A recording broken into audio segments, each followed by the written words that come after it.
देख रहे हैं हमारी खास पेशकश जनता तरसे और कुबेरों पर धन बरसे। आखिर ये धन आ कहां से रहा है, इसी पर हम लोग चर्चा कर रहे हैं। और बड़ा सवाल यही है कि सरकार ने जो एक मुहिम छेड़ी है काले धन के खिलाफ, उसे क्या डिरेल करने की कोशिश हो रही है? इसका सोल्यूशन क्या जाना चाहिए? सबसे पहले अशोक जी आपसे जानना चाहेंगे, आखिर होना क्या चाहिए? सरकार ने तो कदम उठाया है, उसकी नीयत बिल्कुल साफ है, बहुत अच्छी नीयत है, लेकिन उसे भी चोट पहुंचाने की कोशिश हो रही है। इसे कैसे रोका जाए? इसके लिए तो जो हमारा इन्वेस्टिगेशन जो विंग है वो अभी काम कर रहा है, उसको और काम करने के लिए वो कोशिश में कर रहा है। लेकिन ये ज़रूरी हो गया कि जो एक मिली भगत जहाँ दिखाई देती है उसको सरकार पता लगाने की कोशिश करे कि किस जगह से, किस तरह से वो जो इतने बल्क में जो करेंसी है वो पहुँच पाए। यदि वो लिंक पता चल पाएगा तो बहुत जल्दी इसको हम लोग रिकवर कर पाएंगे और इसको जब्त कर पाएंगे, क्योंकि ये पता नहीं चल पा रहा कि इतने जो बड़ी जो रकम है, जो अरबों में जो है, एक एक जगह से कई कई करोड़ जो है नई करेंसी जब्त हो रही है। उससे ऐसा लगता है कि कहीं ऊपर लेवल से कुछ चीज़ें जो है वो सरकार को ढूंढनी पड़ेंगी कि किन जगह से, किन कारणों से ये सब हुआ है या हो रहा है।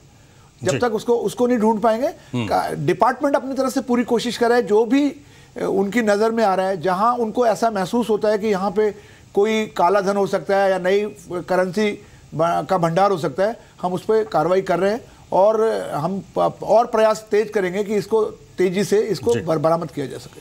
विश्व बंधु गुप्ता जी, आपको क्या लगता है, क्या होना चाहिए? देखिए जी, ऐसा है, इसमें एक ये करना चाहिए कि बैंक से कोई भी जो कैश निकलता है वो बैंक को ही अपना एक कार्ड बना के देना चाहिए, गवर्नमेंट को देना चाहिए। सबसे ज़्यादा जो प्रॉब्लम आने वाली है इस देश के अंदर कि थोड़े दिनों के बाद जिन लोगों ने पैसा जमा कराया है उसका एक बहुत बड़ा हिस्सा बाहर से निकल जाएगा उसी दिन। और गवर्नमेंट को अगर पैसे का, ब्लैक मनी को रोकना है तो जब वो निकालें तो वो जो पर्टिकुलर कार्ड है वो बैंक इशू करे, और ताकि वो जो ट्रांजैक्शन उसने की है उसका इनकम टैक्स डिपार्टमेंट के पास डे टू डे उसके पास हिसाब जाता रहे। पहली बात तो ये है।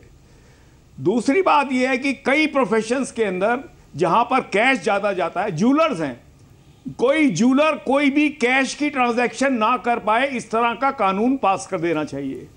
हमें डायमंड डीलर्स हैं, जितने हमको मालूम है कि वहां पे रियल एस्टेट वाले हैं, रियल एस्टेट वाले को कोई पैसा वो चेक से नहीं ले सकता, मतलब कैश में नहीं ले सकता। आप जब तक इन इंडस्ट्रीज और ट्रेड्स के ऊपर मैंडेटरी नहीं करोगे डिजिटल ट्रांजैक्शन, ये पूरी की पूरी जो अभ्यास किया गया है श्री नरेंद्र मोदी जी द्वारा, ये सारा का सारा अभ्यास बेकार हो जाएगा। अब सवाल सबसे बड़ा ये है कि हमको जहां से पता है कि यहां से पैसा जन्म लेता है, हमको उसको मारना है, हमको उसको नहीं मारना जिसके पास काला नोट पड़ा हुआ है। ये मैं कहना चाहता हूं जी। तो उस सोर्स पर चोट करने की बात कर रहे हैं, लेकिन जिस कैशलेस इकोनॉमी की तरफ बढ़ने की बात कर रहे हैं, जिस डिजिटल पेमेंट की बात कर रहे हैं विश्व बंधु गुप्ता जी, उसकी शुरुआत भी प्रधानमंत्री ने जोर शोर से की है और उसको बढ़ाने की कोशिश भी हो रही है। लेकिन इस समय जो समस्या है गोपाल कृष्ण जी, वो ये है कि पैसा आखिर निकल कहाँ से रहा है।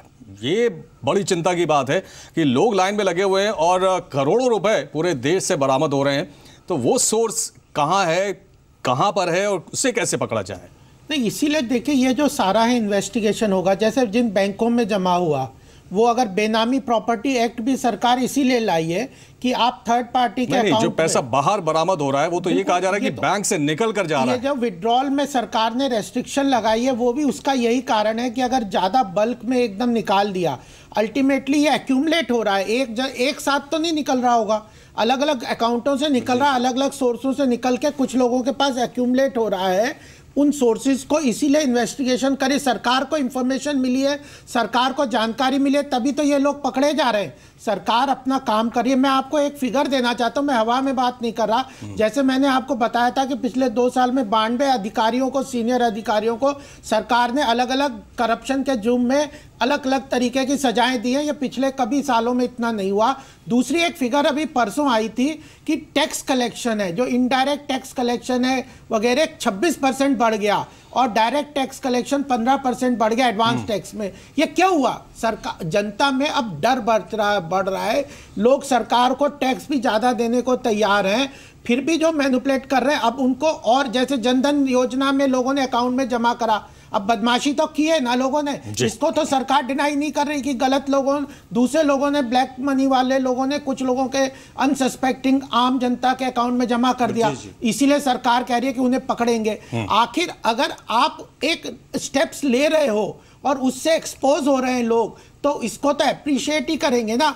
अल्टीमेटली अगर सरकार कुछ नहीं करती है, नहीं पकड़ा जाता, तो लोग कहते हैं सब कुछ ठीक है। अरे सरकार की सारी सीबीआई, इनकम टैक्स डिपार्टमेंट, आपको अभी अशोक जी ने बताया कितने लोग काम कर रहे हैं, बैंकों में भी मैनिपुलेशन हुआ, लेकिन आप पिछले 15 दिन 1 महीने से देखिए बैंक के अफसर दिन रात मेहनत कर रहे हैं। तो उसका दोनों तरह के लोग हैं, बदमाश भी लोग हैं, अच्छे भी लोग हैं, इसलिए दोनों को सेग्रीगेट करके बदमाशों को पकड़ना है। और इसी तरह काम होता है सरकार का, और एक्सपोज भी इसीलिए होते हैं। अगर सरकार काम नहीं करेगी, सोते रहेगी, तो सब लोग भी खुश है, किसी को पता ही नहीं चलेगा। मीडिया भी जागरूक है, सरकार भी जागरूक है, जनता भी जागरूक है।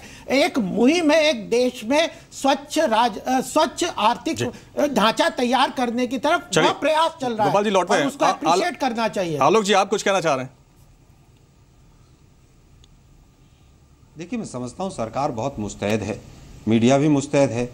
मीडिया तो दिखा ही रहा है कि जनता क्या कर रही है, किस तरह से कहां कहां नोट मिल रहे हैं।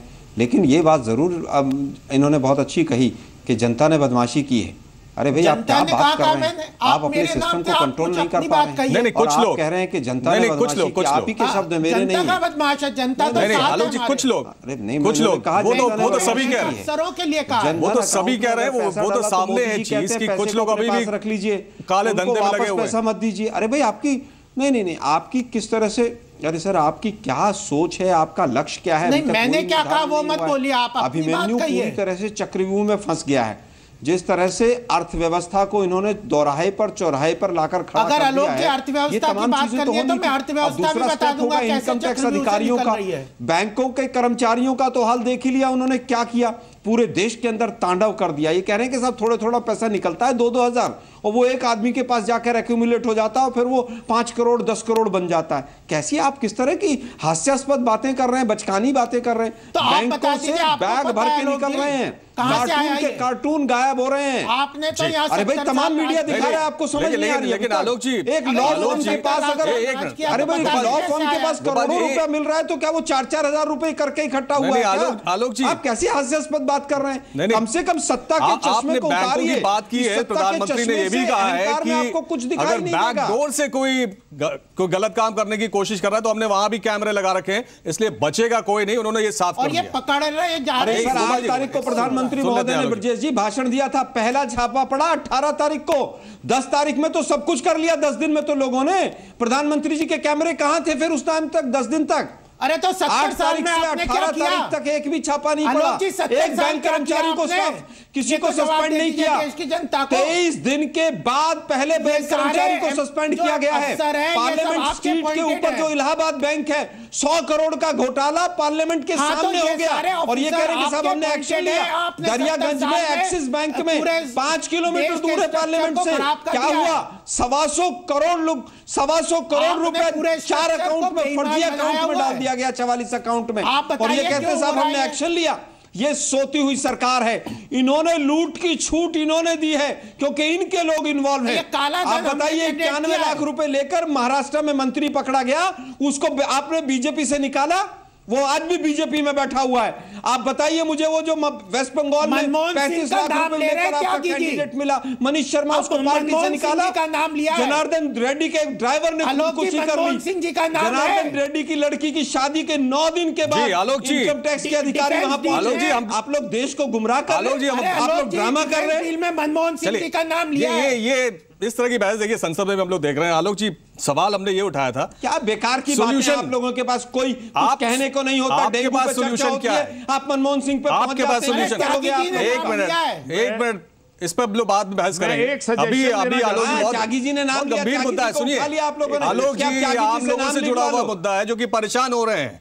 वो परेशान हो रहे हैं और धन कुबेरों के पास धन बरस रहा है, यही मुद्दा है, इस पे बात कर रहे हैं। तो जनता की परेशानी सोचते हुए उसके बारे में बताइए ना कि आपके पास सोल्यूशन क्या है, क्या होना चाहिए इस समय ताकि इस तरह से जो पैसे पकड़े जा रहे हैं वो ना पकड़े जाए, जनता के पास जाए। सबसे पहला सॉल्यूशन है, मेरी बात सुनिए, पहला सॉल्यूशन है बीजेपी के विश्व बंधु जी, आ रहा हूं आपके पास आ रहा हूं, एक मिनट विश्व बंधु जी, से बाहर किया जाए।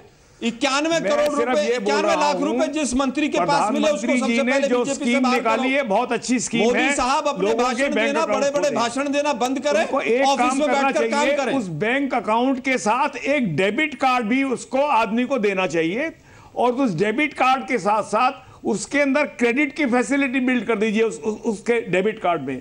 अगर उस आदमी को 2000 की मान लीजिए अपनी किसी चीज के लिए पैसा खर्चना है, एग्रीकल्चरल सामान के लिए खरीदना है या बीमारी के लिए खरीदना है, वो भी सरकार उसको उधार पे दे, ये समझ के कि शायद ये पैसा वापस ना भी आए। ये मामला जो है सिर्फ पैसा काला सफेद का कुछ नहीं है। आप कल से इनकम टैक्स खत्म कर दिए, ब्लैक मनी वैसे ही खत्म हो गया, इतना हम काय को चिल्ला रहे हैं बैठ के। अगर आप सोचते हैं कि इनकम टैक्स के पैसे से मुल्क चलता है तो इससे बिल्कुल गलत आइडिया आपके दिमाग में। हमारा जो पैसा है, आधा पैसा जो आता है वो कंपनी कॉर्पोरेशन से आता है, पर्सनल इनकम टैक्स से हमारे पास बहुत कम पैसा आता है। इतना कम पैसा आता है कि जो माइनिंग की एक ऑक्शन होती है उसमें इतना पैसा आ जाता है जितना इनकम टैक्स से आता है।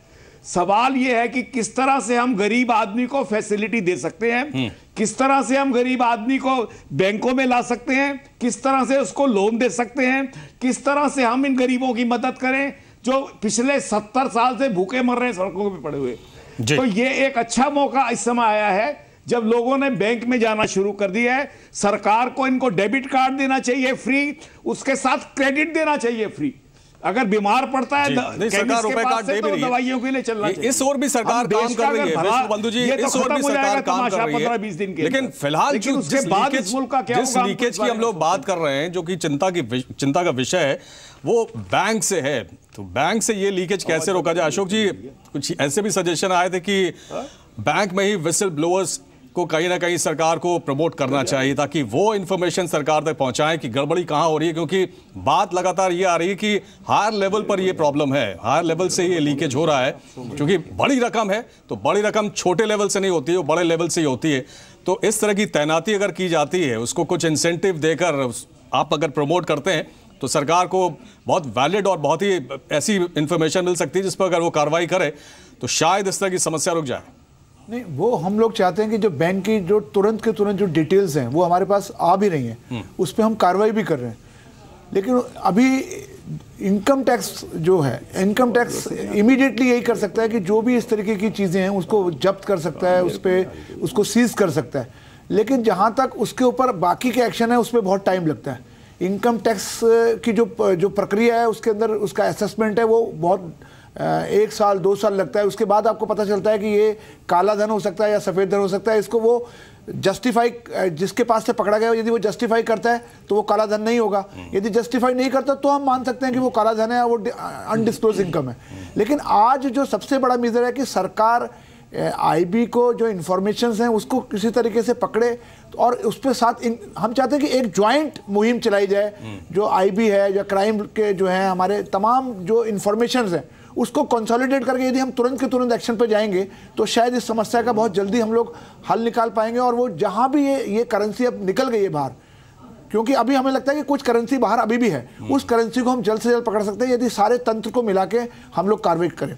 इनकम टैक्स खाली अकेला ये कार्रवाई शायद उतनी अच्छी तरह से नहीं कर पाएगा, क्योंकि जो इन्फॉर्मेशन जो बाहर इन्फॉर्मेशन है यदि उसको क्लब करके इनकम टैक्स डिपार्टमेंट के साथ शेयर किया जाए, सीबीआई है, आईबी है, वो सब मिलकर यदि एक काम करें तो मैं समझता हूं कि बहुत जल्दी हम लोग इस पे हल निकाल पाएंगे। तो तमाम एजेंसियों को मिलकर काम करना होगा। लेकिन गोपाल जी, बात सीधी यही है कि बैंक से ही ये प्रॉब्लम हो रही है, जो अंदेशा जताया जा रहा है, तो वो कैसे पकड़ा रही थी कि नहीं, देखिए बैंकों के कहीं ना कहीं इसमें इन्वॉल्वमेंट तो होगा अफसरों का, क्योंकि जिस तरह से ये करेंसी बाहर आई है, इतने बल्क में पकड़ रही है, तो ये अकेले बैंक मैनेजर ही नहीं हो सकता, सीनियर ऑफिसर भी हो सकते हैं और बाद में लोगों को भी और भी सिस्टम्स के अंदर मैनिपुलेटिव लोग हैं। लेकिन इस सारे, जैसे आप ऑनलाइन पेमेंट की बात विश्व बंधु जी ने करी है और डिजिटल इकोनॉमी की, डिजिटल बैंकिंग की बात करें, अल्टीमेटली तो सॉल्यूशन वही है।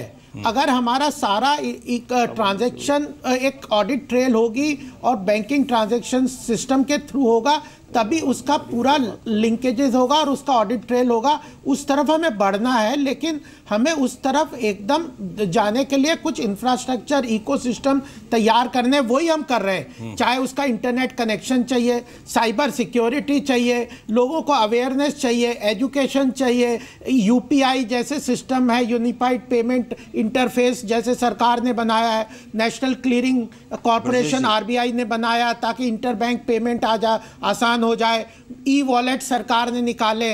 तो अल्टीमेटली सरकार उस तरफ बढ़ रही है। और मैं जो कह रहा हूं विमुद्रीकरण ये आखिरी स्टेप नहीं है, यह तो इस तरफ बढ़ने का पहला स्टेप है। इसके आगे और यह जो अभी जो लोगों को पकड़ा जा रहा है यह भी उसी का एक पार्ट है। इसके बाद पूरा सरकार अल्टीमेटली तो चाहती है, मोदी जी चाहते हैं कि हम लेस कैश बैंकिंग ट्रांजैक्शन की तरफ से जाएं ताकि हमारी जो काले धन की समस्या है, आम जनता को लीकेजेस की समस्या है, करप्शन की समस्या है, उसको लॉन्ग टर्म सॉल्यूशन करें।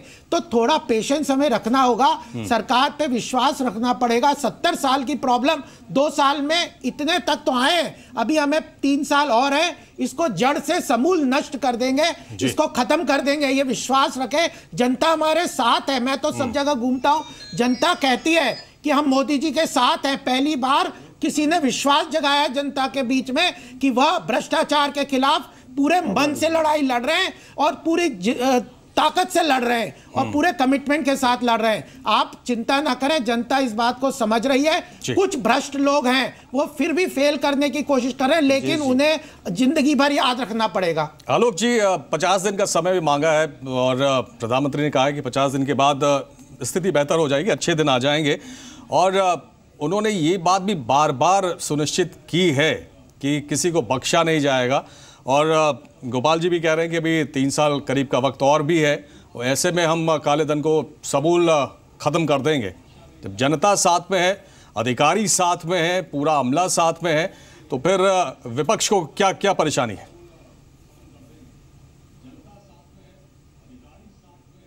आलोक जी,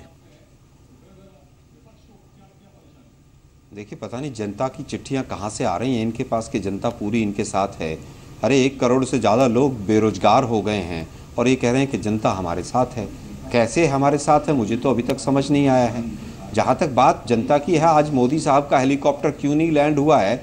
शायद अभी तक ये कहा गया है कि वहाँ पर मौसम ख़राब था, लेकिन सिचुएशन ये थी कि वहाँ पर ना लोग थे और जो लोग थे वो काले झंडे लेके खड़े हुए थे, इसलिए हेलीकॉप्टर को वहाँ पर लैंड नहीं किया गया है। ऐसी खबरें वहाँ से आ रही हैं। गोपाल जी जरा चेक करा लें वहाँ पर क्या हुआ है। दूसरी चीज़, हम तो साथ खड़े हैं, लेकिन आपने पूरा पेट खोल दिया, छाती खोल दी पेशेंट की। अब ढूंढ रहे हैं कि कहाँ पर सर्जरी की जाए, कहाँ प्रॉब्लम है। अरे पेशेंट का पूरा शरीर खोल दिया आपने, पूरे इकोनॉमी का भट्टा बैठा दिया, पूरे ब्लड सर्कुलेशन को रोक दिया आपने। अब आपने कैंची चला दी हार्ट के ऊपर, तो कैसे वो ऑपरेशन सक्सेसफुल होगा?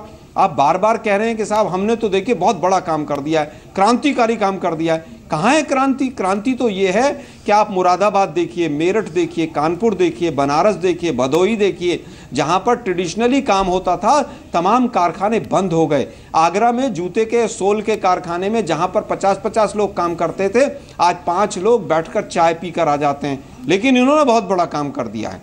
आतंकवाद बिल्कुल बंद हो गया है, भ्रष्टाचार बंद हो गया है, काला धन पूरा विश्व बंधु जी चला गया है। चलिए, अरे भाई काला धन जितना भ्रष्टाचार और काले धन। आलोक जी लौट रहे हैं आपके पास, आपके पास आ रहे हैं। विश्व बंधु जी आपसे जाना चाहेंगे, आपसे ये जानना चाहता हूं कि प्रॉब्लम बहुत बड़ी होती है तो आपको बड़े कदम उठाने पड़ते हैं, उसमें तकलीफ भी होती है, उसके बाद वापस थोड़ा सा परेशानी होती है। लेकिन लॉन्ग टर्म की अगर हम लोग बात करें, विश्व बंधु जी लॉन्ग टर्म की बात करें, तो आपको लगता नहीं है कि इसके बहुत ज्यादा फायदे हैं? मैं जरा देखिए, मैं आपको बताऊं, नहीं लॉन्ग टर्म का भी कहां है? आरबीआई आलोक जी आ रहे हैं आपके पास, विश्व बंधु जी से सवाल है। कोई ईएमआई कम नहीं हुई है, किसी तरह का कोई फायदा जनता को नहीं। आलोक जी 1 मिनट आपके पास आ रहे हैं। विश्व बंधु जी है वो केवल कुर्सी है, एक बात गरीब नहीं है। मेरी एक, आप भाई साहब एक मेरी बात सुन लीजिए। देखिए, जब से सरकार ने डीमोनेटाइजेशन शुरू किया है, इससे सरकार को सिर्फ 30,000 करोड़ रुपए के टैक्स का फायदा होगा इस साल में। सिर्फ सारी एक्सरसाइज से सिर्फ 30,000 करोड़ इनके पास इनकम टैक्स का ज्यादा आएगा, क्योंकि लोग ज्यादा पैसा दे रहे हैं। लेकिन एक प्रॉब्लम नहीं समझ में आई है, डीमोनेटाइजेशन से कम इस देश का 3 लाख करोड़ रुपए का नुकसान हुआ है। आप करेंसी से मत चलिए, जब सवेरे 500 रुपए का नोट चलता है तो दिन में वो 4000 रुपए का काम करके आता है, क्योंकि 8 आदमी उस 500 रुपए के नोट के साथ बंधे हुए हैं। ये समझ में इस सरकार को नहीं आ रही है कि अगर एक भी दिन इकोनॉमी हमारी नहीं चलती है तो उस देश का उस दिन खर्चे बंधे हुए हैं, लेकिन इनकम का कोई सोर्स नहीं है। लेकिन ये जो पूरा का पूरा गोपाल जी आपको कहना चाहता हूं, लौट रहे आपके पास, ये विश्वबंधु जी आ रहे हैं, बिल्कुल नहीं। गोपाल जी कुछ कहना चाहते हैं, विश्वबंधु गोपाल जी जवाब देना चाह रहे हैं। जी विश्वबंधु जी, आप इसका मतलब ये कहना चाह रहे हैं कि काले धन से हमारी इकोनॉमी बहुत अच्छी चलती थी, उसका फायदा था, और काले धन और भ्रष्टाचार से लड़ाई नहीं करनी चाहिए और उसका प्रयास नहीं करना चाहिए। अगर काले धन से लड़ाई करनी है, भ्रष्टाचार से लड़ाई करनी है, तो यह शॉर्ट टर्म है, हम लिक्विडिटी फिर क्रिएट करेंगे। हर चीज को काले धन की लड़ाई और भ्रष्टाचार में क्यों हटा नहीं रहे? पूरा देश आपके साथ खड़ा हुआ है, लेकिन जिस तरह से आप लड़ाई लड़ रहे हैं, आपके हथियार मोटे हैं, आपके हथियारों में जंग लगा हुआ है। नहीं, आप जरा ध्यान से सुनिए, आप सुनिए। जी। प्लानिंग कमिशन ने एक नहीं, ये यहाँ पर ऐसा लग रहा है जैसे कि 1 रुपया, ऐसा लग रहा है जैसे कि काले धन के खिलाफ अगर सरकार ने कदम उठाया है तो वो गलत है। जैसे कि गोपाल जी भी कह रहे थे कि क्या काले धन के खिलाफ कदम ही नहीं उठाया जाए। तकलीफ होती है, थोड़ा परेशानी आती है, जनता उसके लिए तैयार है। आप लोग तमाम सवाल उस पर खड़े कर रहे हैं।